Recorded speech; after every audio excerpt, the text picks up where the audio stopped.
What did you learn from CJ? I learned a lot from CJ, on and off the field, physical, mental, everything. And it was interesting, being able to spend my first 2 years with him, and he was great about it, open about everything. If I had a question, there was never any hesitation to ask him. And he was always completely honest with me and gave me lots of good advice. So it's something I'm extremely thankful for. You've been through a quarterback battle before, but your freshman. How is this one maybe different? How are you approaching this one? Yeah.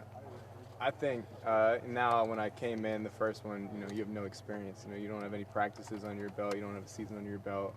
Now going to year 3, which is crazy to think about. You have a lot more experience, a lot more reps, whether that's in practice or the game, and you kind of understand what the coaches are looking for. So I think just that experience speaks volumes, I think, in terms of looking back on where I am now and where I was when I first got here. What are you taking from that? I know it's not a lot of passes, but what are you taking from that experience of that year? Yeah, I think it's a bunch of things, whether it's, leading the team, whether it's, how to manage the game, how to prepare for a game, just things like that. And then I think as well just how to prepare for a practice. Obviously it's not going to be the same type of preparation for a game, but there's definitely some preparation that goes into a practice, which when you first get here, you show up to high school practice and you don't really think too much about it. You might not even watch film on it, but now going back, watching the film and refining, so just all things like that. You mentioned that CJ gave you some advice. What was one thing that he specifically said to you that you will find helpful? There's a ton. I would say when it comes to just reads, he saw the field really well. And so when it came to different plays and stuff like that that we have in, I think he did a great job of letting me know what he was looking at pre-snap, and then at the snap of the ball, if the defender does this, and I'm looking here, but if he goes there, I'm looking here. Just things like that, and literally in every single play in the playbook, I think he's given me some knowledge about that, so it was good. Can you take us through how you feel in the pocket, making reads, doing that kind of thing, and then how you feel out of the pocket, off platform when the play breaks down? Yeah, I feel great in the pocket. This offseason, I've really been trying to study some guys like Burrow, Mahomes, Justin Herbert, and watching them. You turn on their tape.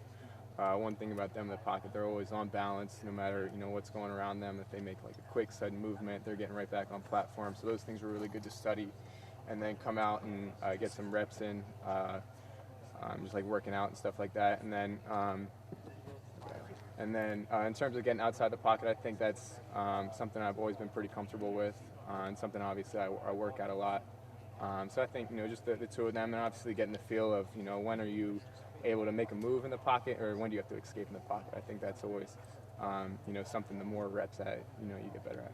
CJ said at the combine he wished he would have maybe run a little bit more, used his legs a little bit more. I wonder if that may be something that you might take to heart as you're developing yourself.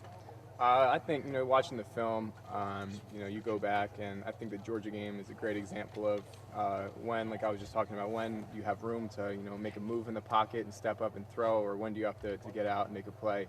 And I think that was a clinic tape from CJ.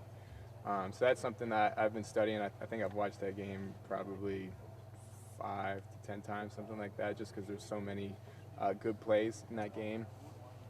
But yeah, I think definitely when it's there, take it. But then at the same time, with the weapons that we have, wanting to keep my eyes up and get the ball to our playmakers. Do you ever remind yourself that as fun as it is to be out of structure and making the crazy off-platform throws, it's way more important to be sound in structure and need to be really good at that in order to be able to get to the off-structure thing? Yeah, I mean, I think the off-structure throws are fun to watch, and I mean, you see them all over social media when guys make them, but in order to do that, I think you have to be extremely focused on making the routine throws and having your feet set and being good fundamentally, and then once you have that down, you can build on it to get to those crazy throws. What do you think you do best? What's the one thing when Coach Day says, give me what you want to do? What's the best? I don't know if I could put a finger on it, to be honest. I think just being a competitor, I think is extremely important. And I think, you look at last year, we played some teams that gave us different looks, which require you to run different things. And then, you're going to have a game like Northwestern where you can't really throw the ball that much. And, you have to compete in other ways, whether it's run the ball like CJ did last year. So I don't know if I could really put a finger on it, but I would just say just competing. That would be the biggest thing. Because Ohio State fans have seen you in very limited action. The Akron game, and then in games last year where you didn't really didn't let you turn you loose, put it mildly. Yeah. You know, for Ohio State fans, okay, what's this guy like? What's he do? What's he comfortable doing? You know, what would you say? I guess time will tell, to be honest. You know, I could sit up here and say, you know, what I want to do and what I want to accomplish, but at the end of the day, I think the film will speak for itself when that time comes. Kyle, I don't mean to belabor the point, but like, how would you evaluate that part of the mobility part of your game? How comfortable are you with it? How good do you think you can handle that if you have to? Yeah, I think once I got to college, I think you realize that, you know, in order to play at this level, you have to be a good athlete. And so that's one of the things with Coach Mick and his staff I've been focusing on, you know, just speed and agility. And it's not necessarily, you know, how fast is your 40 time. I think a lot of it is, you know, how quickly can you, you know, take a hard reset and get back on platform, or can you evade the rush and get outside the pocket and extend the play.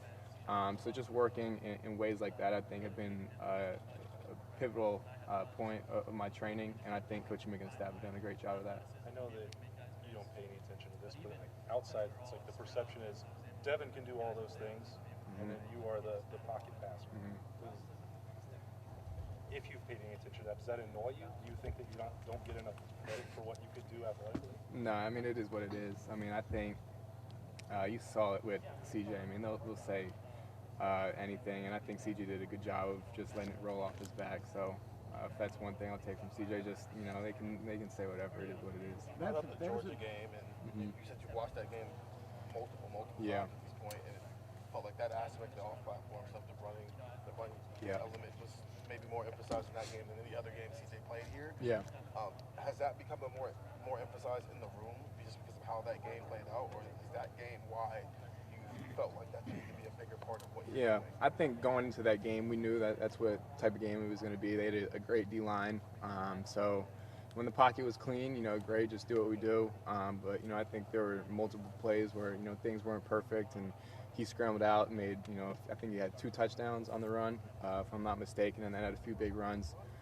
So I think it really is the flow of the game. But going into that week, I think we had a pretty good idea that he was going to have to do some stuff like that, which he did, obviously. But I think, like you said, that I don't know if we would say it's a point of emphasis now, but definitely something after watching that game, like that's what it's going to take to beat those type of teams. A big part of being quarterback here is not just what you do on the field, it's handling all the surface around it. How well do you think you deal with that part of it? The criticism that'll be justified, the criticism that won't be justified, just being in that position. Yeah, I think it comes with the territory. You know, anytime you play at a big school like this, I think that's one of the biggest blessings and, you know, a curse at the same time. And, you know, you have to take it with a grain of salt. I mean, you know, you have a great game, the media's going to say great things about you. You have a bad game, you know, they're going to say that, you know, you're not the answer, whatever it is. So I think, you know, you just have to take everything with a grain of salt. I mean, obviously it's hard to avoid if you go on social media, so I just try to stay off of it a little bit. And I think, you know, you just have to, at the end of the day, remind yourself, like, you know, don't get too high, don't get too low, just stay steady in the boat. Kyle, two of the three starting receivers from last year, presumably going to start again this year, are out for the spring. So as you're trying to prove that you're the best quarterback on the roster, but in a way, the starting wide receivers aren't the guys that you're throwing to right now. How do you kind of compartmentalize that in your brain? Yeah, I think for me, you know, we're really deep at receiver. I think that's one of the deepest positions we have on this team, and I think the young guys are stepping up quite nicely, which is good, honestly. I mean, we know what Mech and Julian can both bring to the table. I think it gives other guys a chance to step up and make some plays, and already on the first day they've shown that they can. But, you know, I've been throwing with, you know, all the guys all off season, so I think, you know, we really haven't missed a beat, and the first day it was really good. They went out and made some good plays. Kyle, how much have you dreamt about teaming up with Marvin again now in 2023? Yeah, I mean, it was funny when we first started playing with each other, my sophomore year of high school. I mean, it's something that we always talked about, and, you know, obviously it's crazy the way everything worked itself out, us both being here, and You know, I'm definitely excited to be able to play with him. I mean, I didn't get a lot of reps with him last year just because he was going with the ones with CJ. But, you know, the chemistry is definitely still there. You know, I throw with him a bunch. It's my best friend. It's funny, I tell him if I was athletic enough to play DB, I'd be able to lock him down because I know all of his moves, which he laughs at. But, no, it's good. I mean, it's always fun to play with a guy like that, his caliber, and as well as, you know, your best friend. So what's changed about his game just in the last couple of years that you've noticed, now throwing to him regularly again? Yeah, it's funny looking back. I remember we watched, I think it was the sophomore year high school tape, and you know, he was obviously a great receiver then, but just got bigger, stronger, faster, quicker. I think his football IQ is at the next level now, and it's funny, like talking to him, I think he sees the field like a quarterback, which is something that, you know, not a lot of guys that I've played with have had. And you know, after a play, go back and talking to him. I mean, he knows what I'm seeing, and I think that helps with him getting open. And I think that has really allowed him to take his game to the next level. I mean, obviously on top of his work ethic. How cool is it to have a guy with that kind of catch radius, though? I mean, you know, the way. Yeah, I mean, if it's you not just him. It's like. Yeah, you just put it in his area code, and he's gonna go get it. But I mean, that's something that he's been doing since high school. So I think everybody else is surprised but me. You have a start and a win under your belt, I think, right? Yeah. Yeah. What kind of leg up does that give you, do you think, just realistically in this race? Yeah, I've talked about it before, but I think just getting a start, it's obviously a lot different than practice. I mean, you can prepare for the looks you think you're going to get based on film. You can prepare for, you know, different defenses, but at the end of the day, you know, when the ball's put down, you know, and you're in there, it's, you know, you're going to have to deal with some stuff on the fly. So just getting that experience was good. You know, making some good plays, making some bad plays, and learning from it, I think, really helped me, especially at that point, so early in my career. I think, you know, it's very important experience to get. How much you deal with two more questions. When you deal with a QB competition, you guys are obviously great friends, but you're going for one job. How is that mentally? How do you guys interact off the field with the competition? No, I mean, me and Devin are really close. We're really close, and I think, you know, we both know what it is. But I think that's the beauty of it. I think, you know, all off season we've been pushing each other, which is good. I mean, he's definitely gotten me better, and I've definitely gotten him better. So I think it's a very beneficial relationship on both sides. And obviously, you know, we both know what we're going for, but at the end of the day, it's just a really good competition, you know, and I think it's bringing the best out of me and the best out of him as well. How much competition happens outside of practice? I mean, do you feel like this is almost a 24/7 thing?